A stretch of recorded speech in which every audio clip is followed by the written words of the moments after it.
할렐루야. 우리 오늘 성경 본문은요, 구약 성경입니다. 구약 성경 열왕기하 20장 1절로 11절까지의 말씀입니다.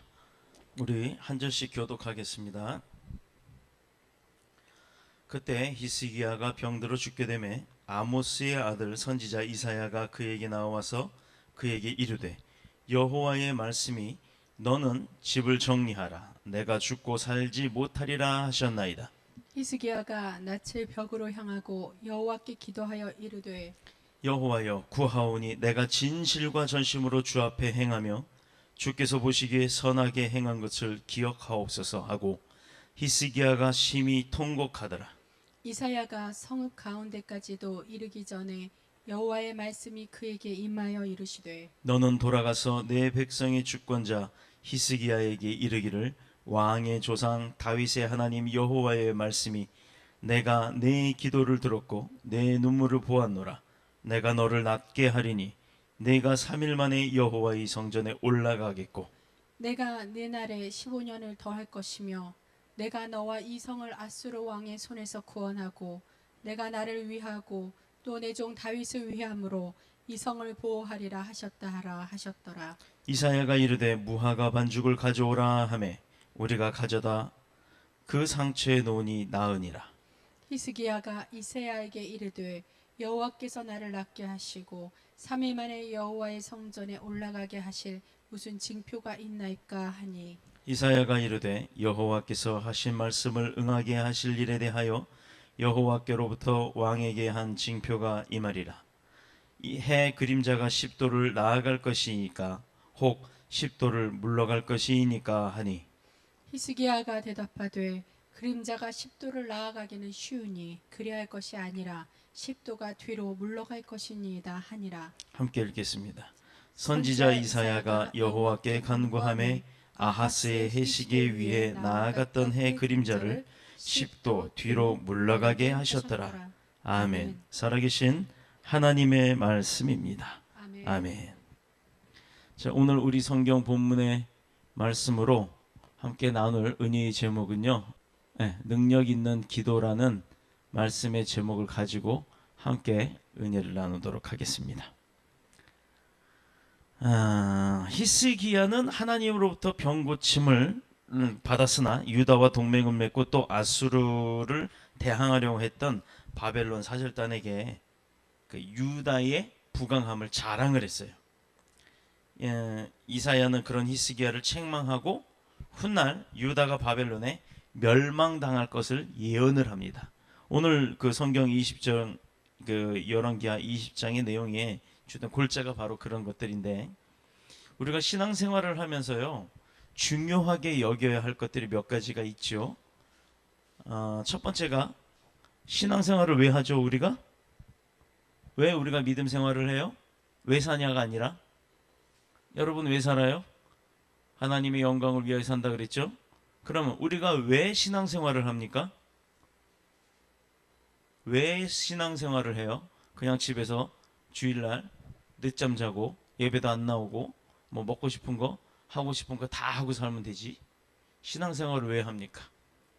영원한 생명을 얻기 위한, 구원을 얻기 위하여, 구원을 받기 위해서 우리가 신앙생활을 하는 거예요. 또 두 번째가, 그런 구원받기 위한 방법은 어떤 방법을 통해야 돼요? 예수님을 만나야 되죠. 그럼 예수님하고 대화가 이루어져야죠. 예수님을 알아야 될 거 아니에요. 그럼 예수님과 알기 위해서 해야 되는 것들이 무엇이 있느냐? 바로 기도하는 생활입니다. 자, 정리합니다. 우리가 신앙생활을 하면서 제일 중요시 여겨야 될 것, 첫 번째가 구원받는 것, 두 번째가 기도하는 것이에요. 그 기도 생활.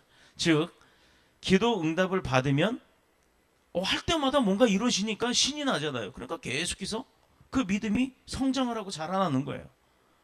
구했더니 되네. 정말 어려운 건데 하나님이 해결해 주셨네. 내가 예수님 앞에 부탁했더니 예수님이 나를 사랑하사 내 부탁을 들어주셨네. 이런 것이 점점 믿겨지고, 그 믿어지는 것들이 점점 더 깊어지다 보면 바로 신앙의 믿음이 자라나는 거예요. 자, 하나님이 살아계시다는 것이 응답되었다는 걸 통해서, 응답되어지는 그 증거들을 통해서 내가 깨닫고, 그래서 그로 인해 내가 능력 있는 삶을 얻게 되는 거예요. 그러므로 성도는요, 기도 응답을 받고 기도 안에 있는 축복의 비밀을 마음껏 누려야 될 줄로 믿습니다. 다른 사람들은 모르겠어요. 오늘 이 시간 이 자리에 나와서 이 말씀을 아멘으로 화답하며 받는 모든 저와 여러분들이 바로 그 능력의 삶, 축복의 비밀을 누리는 삶이 될 줄로 믿습니다. 오늘 본문의 말씀은 히스기야 임금이 죽을 병에 걸려서 더 이상 인생에 삶의 소망이 없는 거예요. 그때 일어난 사건들을 기록하고 있습니다. 자, 인생에 최대 난제가 있다 그러면 뭐예요? 그 삶의 끝이죠. 우리가 말하는 삶의 끝은 뭐예요? 죽음이죠. 자, 인생 한번 살아보자라고 했는데 살아보다 보니까 뭔가 이루기도 전에, 이뤘다고 느끼기도 전에, 내가 뭔가 만족하기도 전에 죽음이 내 앞에 찾아온다면 아무것도 할 수 없다라는 생각이 들고 낙심이 들기 마련입니다. 그런데 우리는 본문 말씀을 통해서 한 가지 의문을 좀 가져봐야 될 필요성이 있어요. 무엇이냐? 히스기야 임금은 다윗 왕 이후에 가장 하나님을 잘 섬긴 왕 중에 하나예요. 그리고 믿음으로 나라를 잘 다스렸다는 히스기야라는 임금은 그렇게 평가를 받아요. 정말 믿음으로 하나님의 봐도, 사람이 봐도 당연하지만 하나님이 봐도 정말 잘했다라고 칭찬받을 만한 사람인데 왜 그가 갑자기 죽을 병에 걸렸을까? 근데 하나님은 그가 병에 걸리는 것을 왜 내버려 두었을까? 그렇죠? 하나님을 위해서 충성을 다하고 영광을 돌리며 산 사람이 축복받아도 모자랄 판에 왜 그가 죽을 병에 걸렸을까? 이게 의구심이 생기죠. 그렇죠? 본문 1절의 말씀을 읽어보면 충격적입니다. 왜냐하면 히스기야가 죽을 병에 걸린 시점이 바로 아수르의 1차 침공을 받기 직전이에요. 직전. 왕이 든든해서 싸움이 일어났을 때, 전쟁이 일어났을 때 왕의 강력한 강력한 그 지도력 그런 걸 가지고 전쟁에 탁 지휘를 하고 전쟁에서 승리를 해도 모자랄 판에 전쟁이 닥쳤는 그 시기에 병이 생겨버린 거예요. 그러니 왕이 병에 쓰러졌다라는 걸 알면 전쟁에 나가서 이길 부하들이 어디 있겠습니까? 사기가 저하돼서 시작도 하기 전에 끝나버리겠죠. 국가적인 위기가 닥쳐오는 바로 그 눈앞에 닥쳐왔던 그 시기, 그 시점에 히스기야는 이제 3개월 남았습니다. 늦게 오셨군요. 이 소리를 듣게 된 거예요. 개인의 갑작스러운 죽음, 그것도 기가 막히죠. 어떻게 보면 급사했다고 하는, 어저께 만났는데 오늘 아침에 연락을 하려고 했더니 죽었대요. 영안실이래요. 그럼 당황스럽죠. 자, 그런데 그런 개인도 그런 상황인데 나라와 민족은 또 어떻게 되겠어요? 그 나라의 왕이 그래버리면. 자, 오늘 본문의 말씀대로 히스기야가 죽으면요, 그때는 아직 자식도 없을 때잖아요, 왕이. 그러면 히스기야 왕조의 대가 끊어질 겁니다. 그렇게 되면 다윗 왕가의 명맥이 끊어져 버리잖아요. 그러면 하나님이 약속하신 대망의 그 메시아가 생겨날 것이다 했던 다윗의 자손이 중간에서 뚝 끊어져 버린다는 얘기예요. 약속이 안 이루어지는 거예요. 그러면 그 말이 다 거짓말이 돼 버리는 거예요. 그러면 누구나도 그 상황을 봤으면 하나님 일 열심히 할 필요 없다라고 하는 거예요. 그래봤자 소용없어, 이렇게 되는 겁니다. 자, 그런데 왜 그 일을 그냥 방치해 두셨을까? 하나님의 뜻이 어디에 있으며 또 과연 나는 하나님께 버림받은 것인가? 라는 생각들을 하게 될 겁니다. 그렇게 하면서 낙심하기 쉽지요. 저도 그렇고 여러분도 그렇고 히스기야 왕도 그렇고. 그런데 인간은 그 순조로운 인생의 길을 가게 되면 반드시요, 내가 잘 나갈 때 함정에 빠지는 게 있습니다. 뭐냐? 그래서 스스로 그 힘과 또 공로로, 자기 자신의 공로로 모든 것을 다 형통하게 한 줄로 착각하는 거예요. 하나님이 나를 도우셨어. 이거 안 되는 건데 됐어. 근데 그 다음부터 하는 것마다 승승장구 잘 이루어져 나갑니다. 그러다 보면 어느 순간에 하나님이 하셨다는 걸 잊어버려요. 아우, 내가 하나님이 가르쳐 주신 지혜로 내가 그 일을 했더니 내가 그거를 잘 이뤘어. 내가 그거를 형사시켰어. 내가 회사를 이만큼 키웠어. 내가가 나오기 시작하면 이미 그때부터는 교만이라는 병이 들기 시작한 거예요. 그래서 남들과 비교하면서 좋은 평가 받기를 원하게 돼요. 스스로. 자, 이제 막 드러나기 시작하려고 하죠. 그래서 만족하면서 교만에 빠지는 겁니다. 근데 그러다가 누군가가 나한테 조금 손가락질 한번 했다면 난리법석을 피는 거죠. 자, 몇 년 전에 기억하실지 모르겠습니다만 여의도 한복판에서 일어난 자동차 폭주 사건이 있었어요. 그래서 횡단보도를 건너던 행인 11명이 사망을 했습니다. 자, 원인은 운전자가 운전 중에 술을 먹고 확 밀고 나간 것도 아니에요. 운전 중에 대동맥 혈관이 파열이 돼버려서 그냥 죽어버린 거예요. 악셀을 밟은 채로, 핸들을 잡은 채로 차가 가던 도중에 죽은 거예요. 그러니 그 차가 어디로 갔겠습니까? 정지해야 될 때 정지해야 되고 또 찻길로 가야 되는데 그게 마음대로 안 되고 그냥 뚫고 가버린 거예요. 뉴스 보도에서는 어떤 미친 광인이 미친 짓을 했다, 막 이렇게 뉴스 보도가 나왔지만 정작 그 사람을 부검해 보면 본인도 죽었기 때문에 부검을 해보니까 이미 사고 나기 전 시점에 대동맥 혈관이 파열돼가지고 그 사람은요 급사한 거예요. 급사. 그러니 불가항력적 사건이었던 겁니다. 저는 그 사건의 뉴스를 기억해 보면서요, 누가복음 13장 4절의 말씀이 생각났어요. 뭐냐면 예수님 당시에도 예루살렘의 실로암에 있는 그 망대가 갑자기 무너져가지고 망대 아래 있던 몇 명의 사람이 다쳤죠? 죽었죠? 18명의 사람이 사고를 당했어요. 자, 이것은요, 예수님이 이 사건을 말씀하시면서 이때 죽은 사람들은 다른 사람들보다 죄가 더 많아서 죽었냐? 라고 물어봤어요. 근데 뭐였죠? 그들은 다른 사람보다 비참하게 죽긴 했지만 급사를 맞아 죽게 됐지만 결코 그들이 죄가 많아서 죽은 게 아니라는 겁니다. 그렇다고는 오늘 히스기야도 그렇게 열심히 섬겼던 하나님의 종인데도 불구하고 왜 죽을 병에 걸렸을까? 누가복음 13장 5절에 보면요, 제가 읽을게요. 너희도 만일 회개하지 아니하면 다 이와 같이 망하리라. 뭐라고요? 회개하지 않으면 어떻게 된다고요? 이와 같이 망한다. 세상 사람들이 인간의 죽음에 대해서 어떻게 평가를 하고 어떻게 결론을 내리든지 간에 그건 중요한 것이 아니다라는 겁니다. 그 사람이 왜 죽었고 뭐 때문에 죽었고 어떻게 살다가 죽었고 이건 중요한 게 아니에요. 창조주 하나님 앞에서 인간의 죽음이 어떤 죽음이냐가 중요한 겁니다. 부끄러운 죽음이냐, 당당한 죽음이냐, 아니면 이 세상에서의 사역을 다 마치고 하나님이 이제 너 그만 쉬어라, 수고 많았다 하고 불러들이는 그런 호출의 죽음이냐, 이것이 차이가 있다라는 겁니다. 죽기 직전에 하나님 앞에 회개하고 믿을 수 있어요. 그 사람도 구원 받아요. 근데 우리는 흔히 그러잖아요. 평생을 열심히 주님 섬기다가 죽은 자와 죽기 직전에 겁먹고 죽은 자와 겁먹고 회개하고 죽은 자와 물론 똑같이 구원을 받습니다. 그렇다 그러면 여러분이나 저나 뭐 열심히 섬길 필요 뭐 있어요? 죽기 직전에 믿으면 되지, 이 생각하잖아요. 그런데 바로 이 히스기야 사건, 그리고 아까 그 망루의 사건처럼 부끄러운 죽음이라는 거예요. 하나님 앞에 떳떳한 죽음이 아니라는 거예요. 자, 주님이 불러요. 주님 앞에 갔더니 너 뭐 하다 왔니? 이 소리 해요 저한테. 아, 주님 저 왔어요. 하나님 앞에 딱 가요. 그때 아이고야 아무개야 너 왔구나. 아 그래 윤 목사야 너 왔구나. 잘 왔다 야. 그렇지 않아도 나 너 딱 필요했다 야. 근데 너 세상에 있을 때 뭐 하다 왔냐? 이거 물어보면 뭐라고 얘기하실래요? 여러분, 하나님이, 강도사님 봅시다. 하나님이 작곡하라고 어려서부터 음악 주셨죠? 선물로 주셨죠? 근데 너 뭐 하다 왔니? 그러면 뭐라고 얘기하실 거예요? 그냥 교회 다니면서 지휘했어요. 교회 다니면서 찬양 가르쳐주고 그랬어요. 이렇게 얘기하실 거예요? 하나님을 위한 어떤 찬양 하나 작곡했어요. 하나님 그 찬양 그거 제가 한 거예요. 하나님 주신 지혜로 제가 한 거예요. 그거 한 번은 해야 되지 않겠어요? 그렇죠? 이제부터 열심히 작곡하세요. 또 우리 가람이도 예를 들어 가람아 너 뭐 하다 왔니? 그러면 하나님 몰라요? 제가 예배 때마다 하나님 앞에 앉아갖고 반주했잖아요. 다 했잖아요. 아 그래 그 반주가 참 네 반주구나. 그러면 반주집 하나 만들어 놓는 거 얼마나 좋아. 예를 들어서 녹음을 싹 해갖고 정말로 하나님 앞에 기도할 때 쓰는 반주 찬양집이라든가, 우리 교회는 그런 장비가 있으니까 가능하죠. 그래서 그런 찬양하는 것을 기도하면서 준비해서 반주집 하나 탁 음반을 내놓고 이렇게 하면 하나님 앞에 뭔가 내놓을 수 있는 근거가 있다 이 말이죠.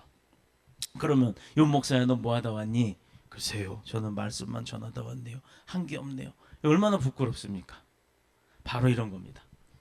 죄를 짓고도 회개하지 않으면요 다 죽고 망하는 것이 바로 하나님의 뜻이라는 거예요.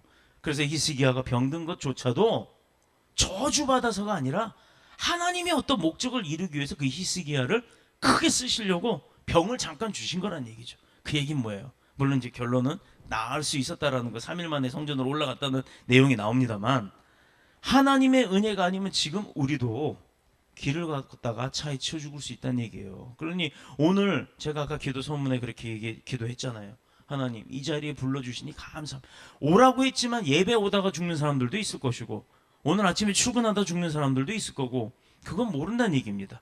그래서 나의 삶 자체가 내 생명 자체가 내 것이 아니라 하나님의 것이라는 말이 바로 이런 데서 나오는 거예요.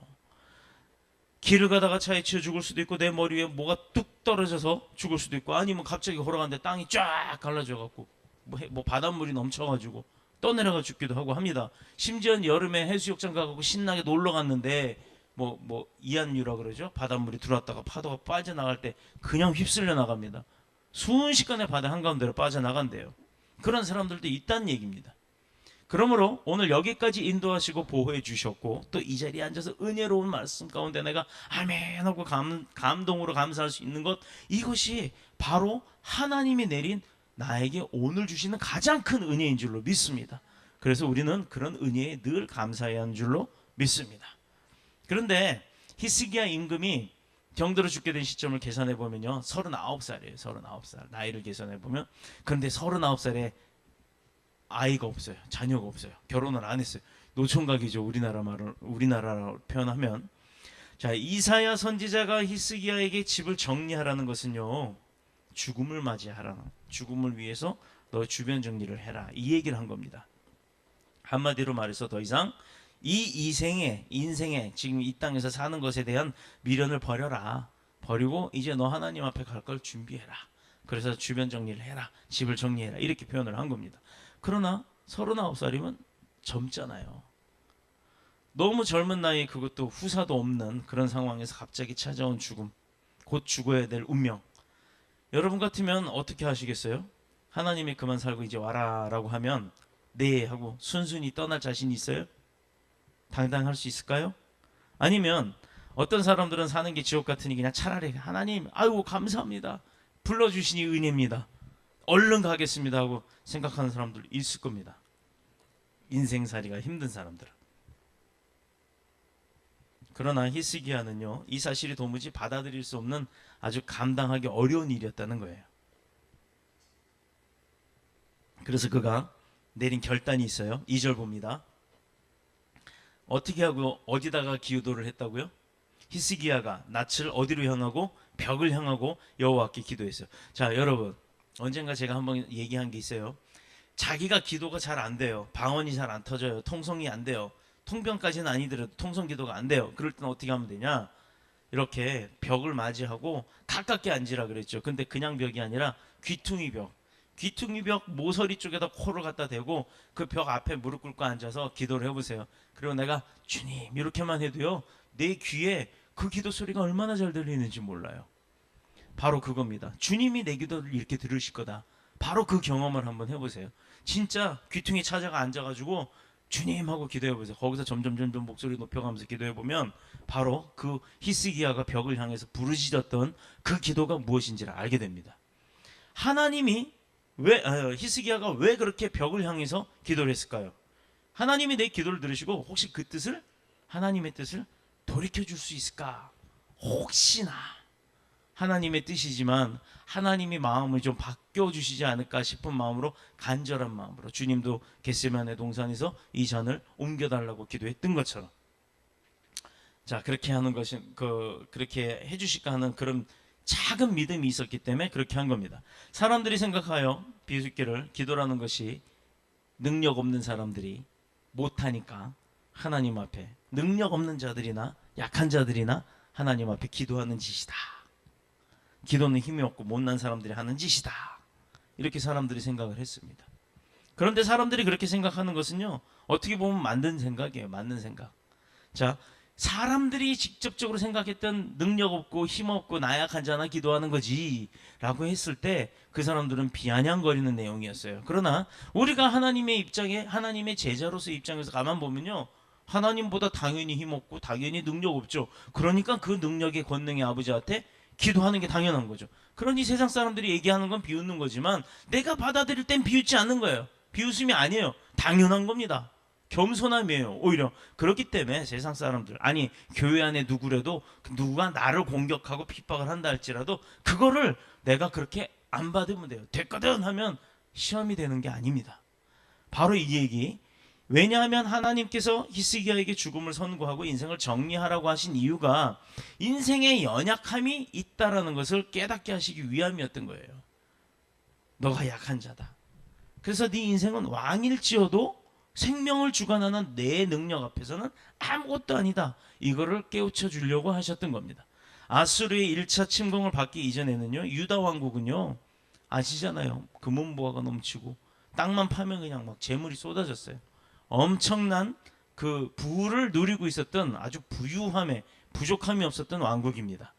그렇기 때문에 공격이 대상이 된 거고, 그 부유를 지켜야 되는데 지키려고 예비도 안 하고 흥청망청 쓰기 시작했던 거예요.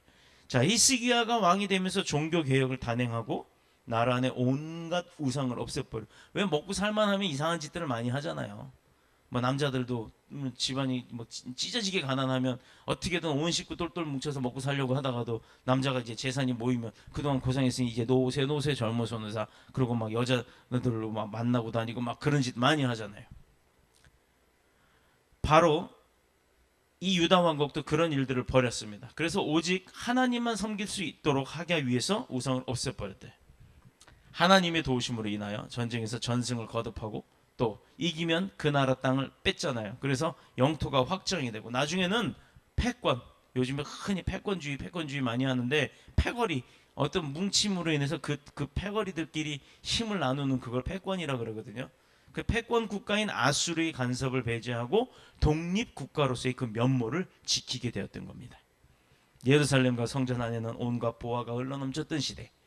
그러므로 평화가 있고 누림이 있다 보니 뭐가 있었다고요? 교만함, 또 우상화, 또 음란함, 이런 것들이 막 뻗어나왔던 거예요. 결국 형통함이 사람을 교만하게 만드는 것이고 하나님보다는 자기 자신이 해냈다라고 하는 그 자기 자신의 공로를 높이는 일들이 교만함이 막 드러나기 때문에 하나님께서 치신 거예요. 그걸 내버려뒀더니 다윗 왕도 그렇게 열심히 하나님을 찬양하고 하나님으로부터 이쁨을 받았지만 막판에 이상한 짓 했잖아요. 자, 솔로몬도 그랬고 다윗도 그랬고 그 많은 왕들이 그런 짓거리들을 했어요. 잘 나갈 때는 몰랐는데 잘 나가다 보니까 하나님을 우습게 알았던 겁니다. 그래서 히스기야는 그렇게 못하게 하시려고 하나님이 미리 손을 대셨어요. 자, 어떤 위기와 절망적인 상황에서도 지도자가 흔들리지 아니하고 나라와 민족을 지킨다면 하나님 중심의 신앙과 확신이 있어야 되는 줄로 믿습니다.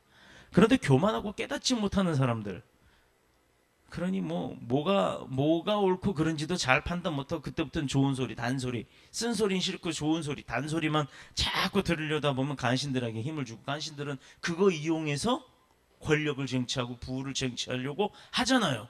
그러다 보니까 자꾸 그런 희미한 정신 상태로 나라를 정치하다 보면 나라가 위태해질 수밖에 없는 겁니다. 히스기야 임금이 국가적으로는 개혁을 단행하고 하나님 중심으로 민족을 바로잡아서 또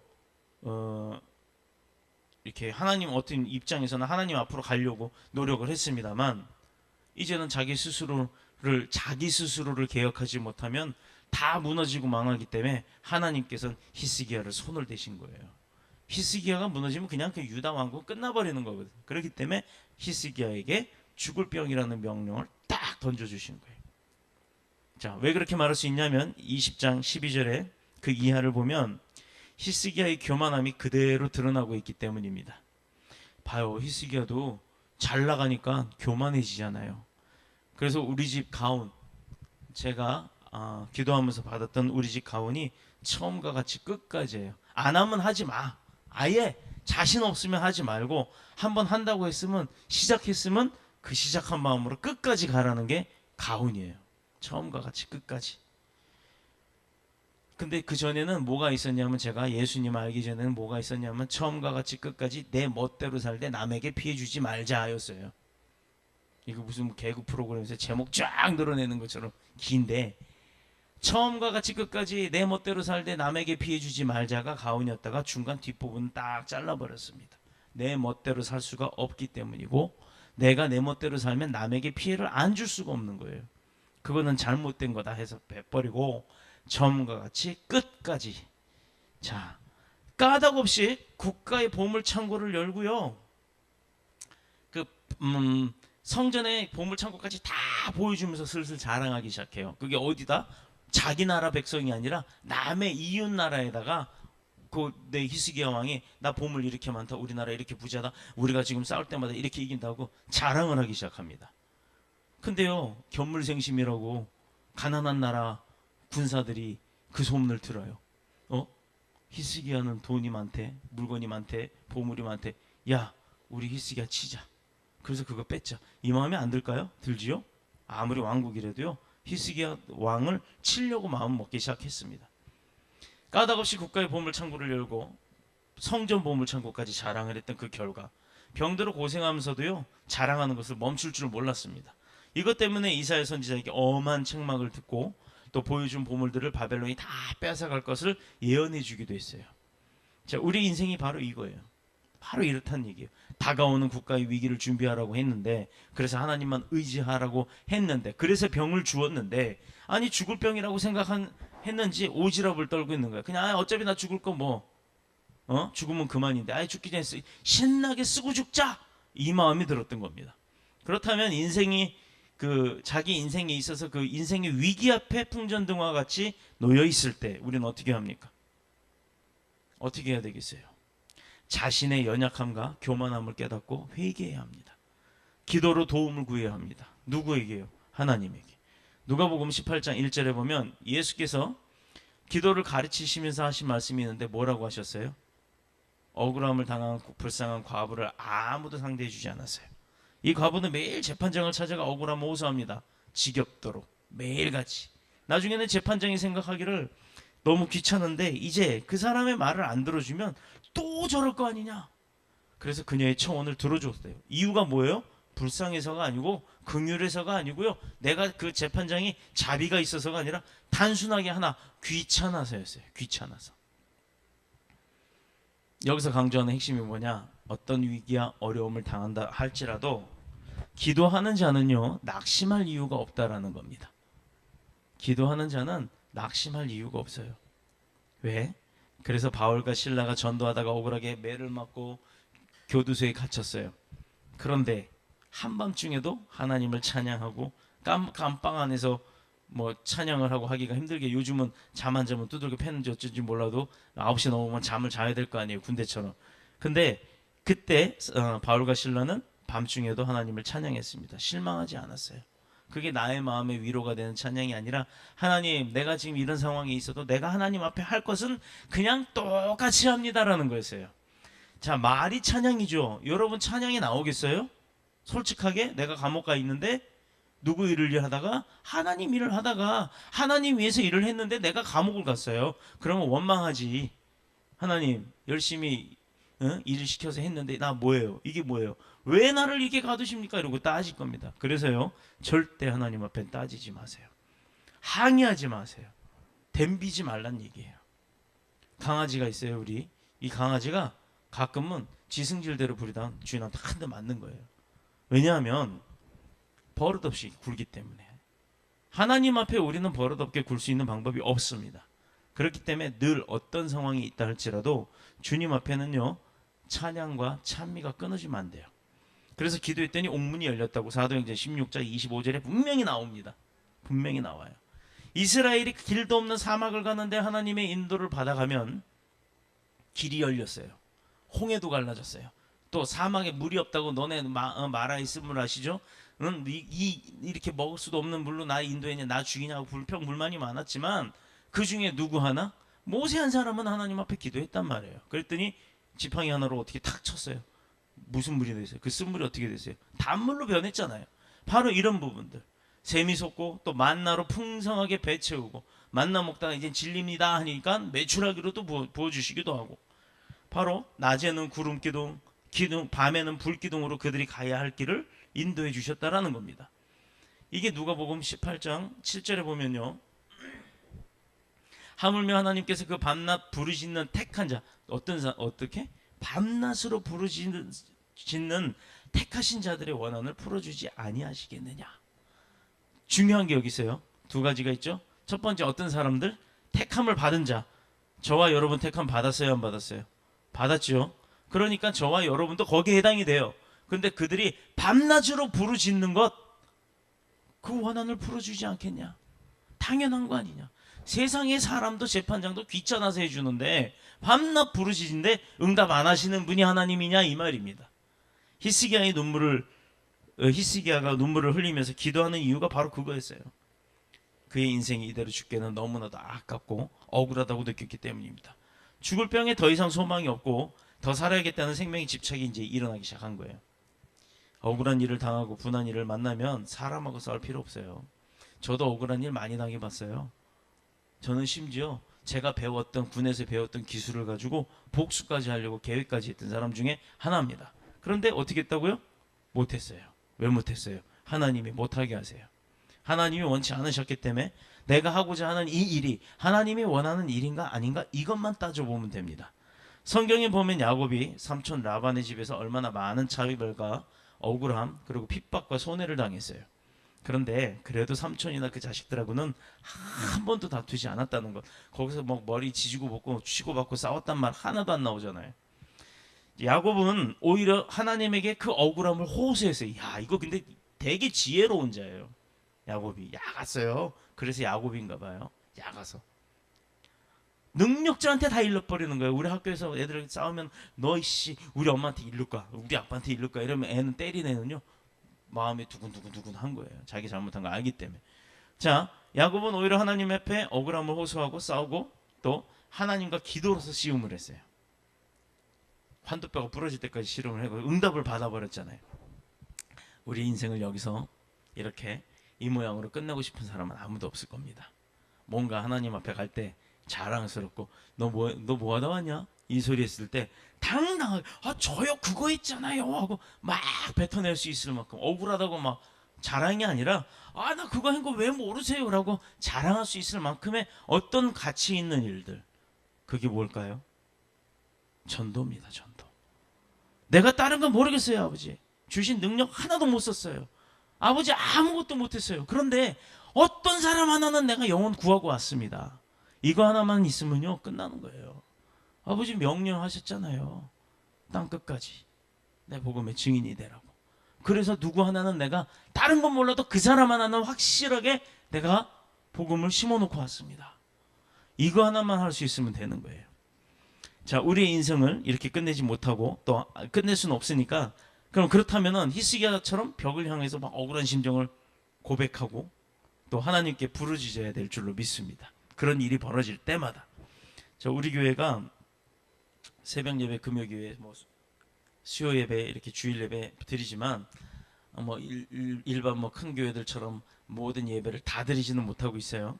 형편상 주일 딸랑 그것도 한 번 나오는 것에 만족하지 마시고 앞으로 있을 일들에 대해서 당하고 나서 후회하지 말고 미리 막는 기도로 쌓아가시기를 축복합니다. 야복강의 야곱처럼 그런 각오로 씨름하시기를 축복합니다. 환도뼈 부러질 때까지 하라는 얘기가 아니에요. 그럴 수 있을 만큼. 자, 우리가 꼭 그래야 할 이유가 있습니다. 첫 번째로 본문 5절에 보면요.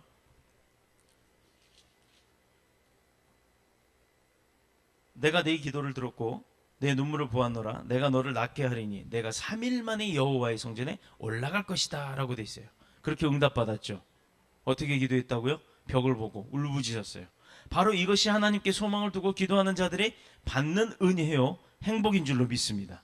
계속해서 하나님은 히스기야의 기도에 더 큰 응답과 약속을 주십니다. 그것이 무엇이냐? 6절 두 번째죠. 6절에 보면 내가 내 날에 15년을 더할 것이며 내가 너와 이 성을 아수리 왕의 손에서 구원할 것이다. 전쟁을 이기게 해주신다는 얘기예요. 히스기야의 눈물의 기도는 개인의 문제만 있는 것이 아니라 나라와 민족의 문제까지 응답받고 해결받았다는 사실입니다. 개인적으로는 단순하게 질병만 치료된 것이 아니라 15년의 생명을 더 연장해 주겠다. 아들 므낫세를 얻어서 이제 그 왕가의 후사를 잇게 되는 거죠. 세 번째, 내 종 다윗을 위함으로 이 성을 보호하리라 하는 말씀이에요. 이것은 아수리 그 어떤 위협에도 예루살렘을 무너뜨릴 수 없는 것처럼 또 무너뜨릴 수 없었던 것은 다윗과의 언약을 지키고자 하는 하나님의 그 열심의 증표예요. 하나님도 굉장히 약속하신 것을 어기는 분이 아니기 때문에 그 약속을 끝까지 지켜내시려고 굉장히 노력을 하셨다는 거예요. 근데 그 노력은 하나님의 안에서 깨지는 게 아니라 우리 인간들이 그 노력을, 약속을 깨뜨렸기 때문에 깨졌던 겁니다. 그러므로 우리는 기도해야 될 줄로 믿습니다. 내가 연약한 존재고 하나님 이외에는 구원의 소망이 없다라는 것, 그 사실을 깨닫게 될 때 우리는 그러니 누구한테 매달려야 돼요? 하나님한테 매달릴 수밖에 없죠. 어디 가서 막 돌멩이에다가 동전 붙여가면서 막 이상한 짓들 하지 말고 하나님 앞에 매달려야 될 줄로 믿습니다. 하나님은 누구를 불쌍히 여기시며 어떤 사람을 도와주느냐? 바로 연약한 자를 불쌍히 여기시고 히스기야의 눈물처럼 하나님께 간절히 구하는 기도를 하는 그런 사람들을 도우시는 줄로 믿습니다. 하나님의 능력을 믿고 기도를 시작하면 하늘의 문도 열리고 또 기도할 때마다 응답으로 그 사람의 삶이 새로워질 줄로 믿습니다. 인간의 연약한 존재로 창조되었던 것, 이것은요 하나님 한 분에게만 의지와 소망을 두고 또 그분한테 매달려 살라고 하나님이 우리를 그렇게 창조하신 거예요. 나약한 자로. 다니엘이 바벨론의 포로로 끌려갔을 때만 해도 그가 왕궁에서 살았다고 했는데 그 왕궁이라는 곳이 어떤 곳이었어요? 그냥 온갖 술수와 그냥 그 획책과 뭐 난무함, 그 남을 죽이지 않으면 내가 살 수 없는 그런 아주 그냥 경쟁적인 아주 무서운 곳, 그런 곳이 바로 그 왕궁이었습니다. 하물며 그 포로로 끌려가는 신분인데 그 사람에게 무슨 소망이 희망이 있겠어요? 그냥 끌려가다 보면 다니엘 뭐 그 어느 순간에 언제 어떻게 죽을지도 모르는 상황이었잖아요. 그 다니엘이 살아남을 뿐만 아니라 국무총리의 자리에 오르고 왕의 신임을 제일 먼저 얻어서 그렇게 승승장구 오히려 전화위복을 얻게 한 것, 그 비결이 뭐예요? 그는 그런 가운데 있으면서도 자기 환경을 탓하지 않고 하나님 한 분을 놓지 않았다는 겁니다. 하나님에게만 능력 있는 기도를 강구했던 거예요. 하루 3번씩 하나님 앞에 기도했기 때문인 줄로 믿습니다. 그냥 기도한 것이 아니라 창문 열어놓고 생명을 걸었어요. 그때는 누구 기도 그렇게 하면 안 됐잖아요. 근데 창문을 오히려 열어놓고 기도를 했다는 거예요. 죽으려면 죽여라 하고, 나는 내 능력의 아버지 하나님 한 분한테만 한다고, 나는 너네보다도 하나님 더 잘 믿어, 내가 하나님을 믿으니까 기도한다고 대놓고 표시를 한 겁니다. 그래서 순교자의 각오를 한 거예요. 어떻게 보면 그렇게 해서 죽었다 그러면 그는, 다니엘은 순교자가 됐을 수도 있었던 겁니다. 지금 우리가 살고 있는 이 시대는요 그때보다 더 힘들어요. 그때보다 더 어렵습니다. 지금 뭐 전쟁이 나니 어쩌니, 근데 우린 걱정 안 해요. 전쟁도 누구의 손에 있어요? 하나님의 뜻 가운데 있습니다. 그렇기 때문에 생명을 걸고 순교자의 각오로 우리도 기도해야 하는 줄로 믿습니다. 근데 우리가 기도하지 않는다는 것, 그게 무엇을 의미할까요? 성도로서의 삶, 백성으로서의 삶, 그걸 살지 못하고 있다는 거죠. 그러니 아버지가 보기에 답답하죠. 우리가 보기에도 답답합니다. 그러니 기도해야 할 줄로 믿습니다. 그래서 오늘 본문에는 하나님은 우리에게 기도하라고 놀라운 증거를 베풀고 계시는 줄로 믿습니다. 9절 이하에 보면 히스기야가 기도 응답의 징표를 구할 때 해시계를 그림자 뒤로 10도나 물러가게 한다는 거예요. 자, 우리가 12시 24시간 그 12시계를 봤을 때 가운데 이렇게 막대기가 있죠. 그럼 태양이 비춰지면 그 막대기 그림자가 그 숫자 있는 데로 이렇게 돌아가잖아요. 시계 방향으로. 그런데 그거를 10도 방향에 이렇게 10도가 뒤로 물러가게 합니다. 자, 우리가 예를 들어 시계가 이렇게 돌아가요. 근데 그 시계가 10도가 한 뭐 10분 정도가 뒤로 거꾸로 간다고 생각을 해봐요. 요즘은 이제 그런 시계 있어요. 미용실에서 거울로 보기 때문에 시계가 거꾸로 가는 시계가 달려 있긴 해요. 그래야 거울로 보면 제대로 보이니까. 그런 게 아니라 정상적으로 잘 가던 시계가 갑자기 거꾸로 간다. 이해가 돼요? 그렇게 될 수 있을까요? 그런 시계 봤나요? 그런 공간에 가보신 적 있나요? 없죠? 자, 오늘날 요거 이제 수학 개념인데 언젠가 제가 한번 그 없어진 하루에 대해서 잘 설명해 드리겠다고 했는데 그게 바로 오늘입니다. 잘 들어보세요. 오늘날의 시간으로 환산하면요, 그 태양의 그림자의 그 10도 방향 뒤로 10도가 돌아가는 거는 40분의 시간을 의미합니다. 40분이란 시간이 뒤로 되돌아간 거예요. 시계로 따지면요, 긴 바늘이 반 이상이 돌아가는 거예요. 엄청난 시간이 돌아가요. 미국 볼티모어 시티에 있는 기계회사의 우주관계 과학자들이 인공위성을 만드는 사람들이에요.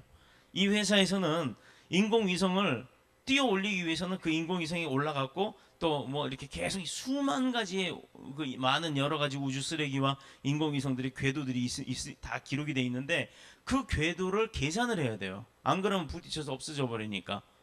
그래서 인공위성의 궤도를 작성하기 위해서 태양, 달 주변 그리고 혹성들의 궤도를 조사를 했습니다.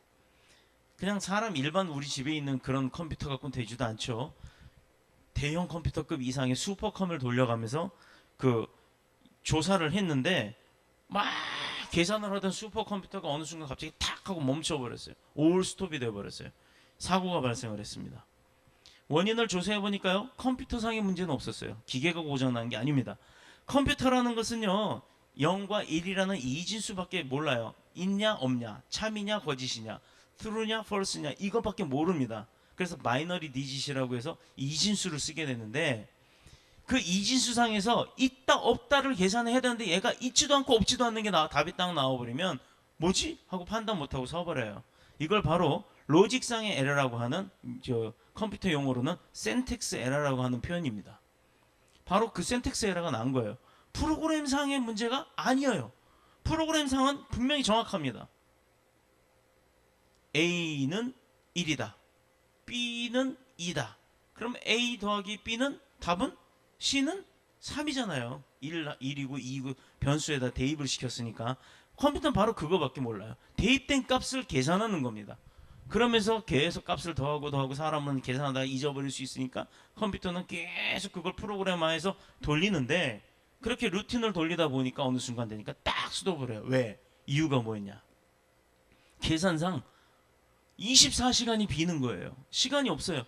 궤도가 어저께는 여기 저 행성의 위치가 여기였는데 어저께는 요만큼, 그저께는 요만큼 이렇게 쭉쭉쭉쭉 거꾸로 계속 그걸 추정하다 보니까 하루라고 하는 24시간이라는 시간이 없어져 버리니까 얘가 뭐지? 왜 답이 없지?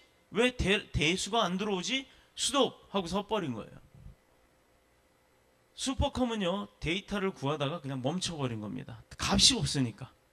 그때 한 사람이요, 원인을 찾다 못 찾다가 성경 여호수아서 10장 12절 14절의 이야기가 딱 생각이 났던 거예요.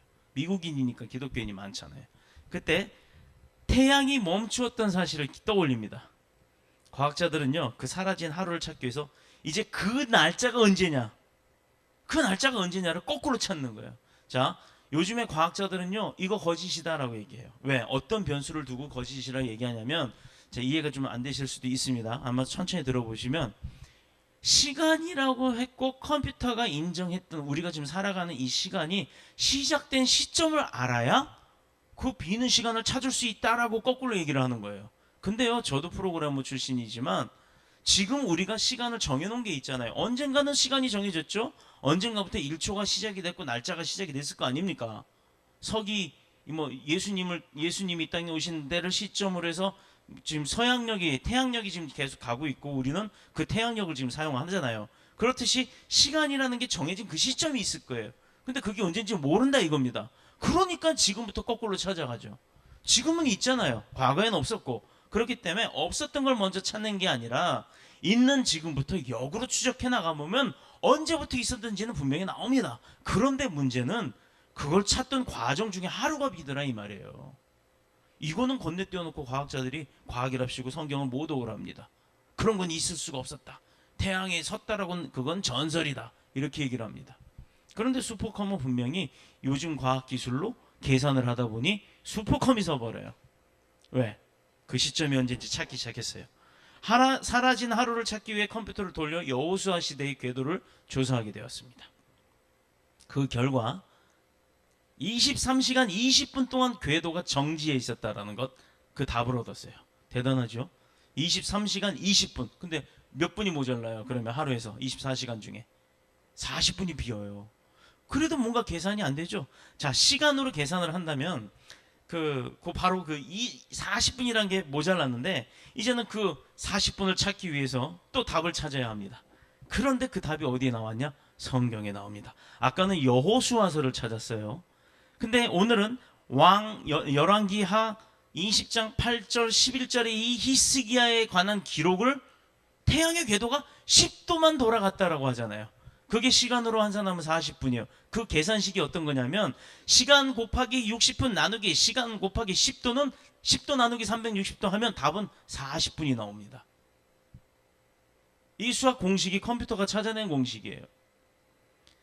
바로 이렇게 해서 그 40분 동안 하나님이 세웠다라는 게 나옵니다. 이렇게 성경에. 성경에 이 두 사건을 합치면요. 23시간 20분 플러스 열왕기하에 나왔던 히스기야의 이 40분을 포함하면 정확하게 24시간, 하루라는 시간이 떨어져요. 이걸 알게 되고 난 이후 과학계가 떠들썩한 사건이 있었습니다. 하나님은요, 하나님의 목적을 위한 자연현상도 이렇게 조절하실 분이 있는 분이라는 것, 바로 여기에 밝혀진 거죠. 이사야서 38장 7, 8절 한번 참고해 보세요. 여호수아서 10장에 보면요, 이스라엘이 아모리 족속과 전투할 때 여호수아가 기도하기를 태양아 너는 기브온 위에 머무르라 달아 놀도 아얄론 골짜기에서 그리할지어다 라고 기도를 했더니 이스라엘의 모든 원수들을 물리치기까지 하루 종일 태양이 중천에 딱 떠 있었다는 얘기입니다. 이 시간이 바로 23시간 20분이었어요. 그리고 히스기야의 기도로 40분 안 10도가 뒤로 물러간 40분간의 시간이 뒤로 물러갔으니 정확하게 24시간 하루가 비는 겁니다. 성도들이 이게 이제 우리 달력에는 뭐가 나오는 줄 아세요? 이제 구약이란다. 저 원력과 태양력의 차이가 생기는 게 바로 윤시라는 거예요. 작게는 윤초, 1초가 모자랍니다.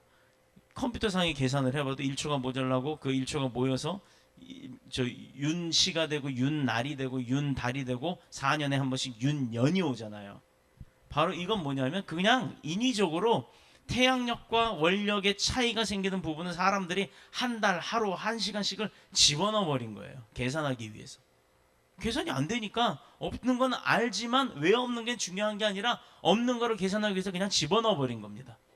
바로 이게 여기서 나온 거예요. 이건 이해를 못하니까 성경을 모르는 사람들이 그냥 없으니까 계산하려고 집어넣지라고 표현을 합니다. 근데 우리는 뭐라고요? 하나님이 세운 시간 때문에 시간이 안 맞는 거야. 이렇게 얘기하면 돼요. 성도의 기도에 대한 하나님의 응답은요, 이처럼 정확하고 놀라운 겁니다.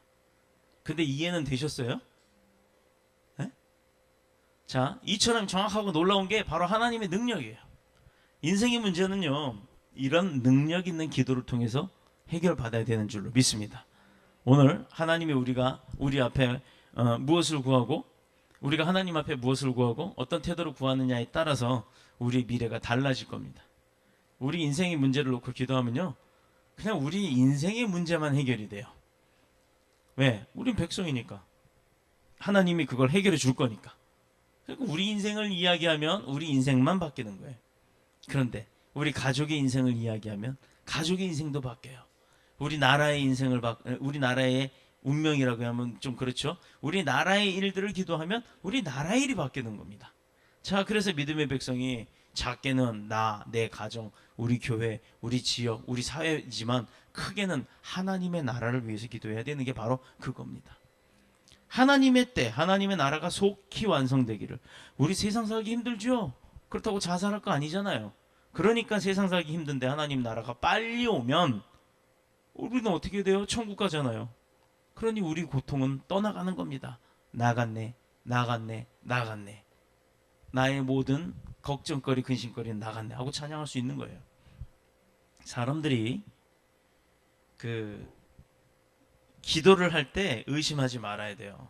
기도를 하면 반드시 응답하시되 어떻게? 전무후무한 능력으로 우리를 붙들어 주신다는 것, 그거를 믿고 가야 되는 겁니다. 사람들이 예수 믿는 사람들이나 세상 사람들이나 똑같단 말을 해요. 이건 교회 다니는 것들이나 안 다니는 것들이나 똑같아. 이 소리와 똑같아요. 그래서 곰곰이 생각해 봤어요. 왜 그런가? 왜 그런가? 그랬더니요, 왜 세상 사람들이 세상 사람들과 그리스도인을 구별하지 못하는가? 그걸 봤어요. 이유는 간단합니다. 내가 주인처럼 살고 예수님을 내 종처럼 부려먹어서 그래요. 내가 하고 싶은 거 다 하면서 안 되니까 하나님 해주세요로 가요. 생각해 봅시다. 하인이요. 아무개 하인. 나 오늘 저녁 먹을 때 내가 장조림에다 좀 밥을 먹고 싶으니까 그걸 좀 해주시오. 이렇게 부탁하는 주인이 있었어요. 그러면 그 주방을 담당한 하인이 어떻게 해요? 열심히 장조림 만들어서 갖다 주죠. 아유 잘 먹겠소 하고 먹고, 그렇게 하면 좋은 관계가 되죠. 근데 거꾸로예요. 왕은, 그 주인은 고기를 못 먹는 채식주의자입니다. 그런데 그 하인이 그래요. 아, 나 오늘 시장 가기도 힘들고 집에 냉장고 보니까 소고기 있던데 소고기로 내가 장조림 했으니까 그냥 그걸로 반찬 드셔요. 주인한테 그렇게 얘기를 해요. 근데 주인은 채식주의자예요. 고기 못 먹어요. 그럼 어떻게 되겠어요? 주인이 오늘까지만 일하시고 내일부터는 오지 마세요. 이렇게 되는 거예요.